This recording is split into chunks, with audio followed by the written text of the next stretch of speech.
Lodhran deputy commissioner doctor Lubna Nazir کی transit points پر تعینات پولیو ٹیموں کی surprise monitoring. Deputy commissioner doctor Lubna Nazir نے مختلف ٹرانزٹ پوائنٹس پر تعینات پولیو ٹیموں کا اچانک معائنہ کیا۔ لودھرا میں انسداد پولیو کی قومی مہم جاری ہے۔ زرعی انتظامیہ انسداد پولیو مہم کے ہدف کے حصول کے لیے سنجیدہ اور متحرک ہے۔ انسداد پولیو مہم کے دوران 3,85,027 بچوں کو حفاظتی ویکسین کے قطرے پلائے جا رہے ہیں۔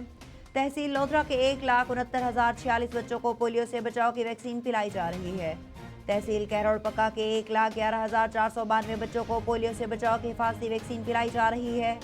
تحصیل دنیا پور کے 1,04,469 بچوں کو پولیو سے بچاؤ کی ویکسین کے قطرے پلائے جا رہے ہیں۔ انسداد پولیو مہم میں 75 UCMOs، 286 ایریا انچارج، 1159 موبائل ٹیمیں حصہ لیں گی۔ انسداد پولیو مہم کے دوران 68 فکس ٹیمیں اور 26 ٹرانزٹ ٹیمیں حصہ لیں گی۔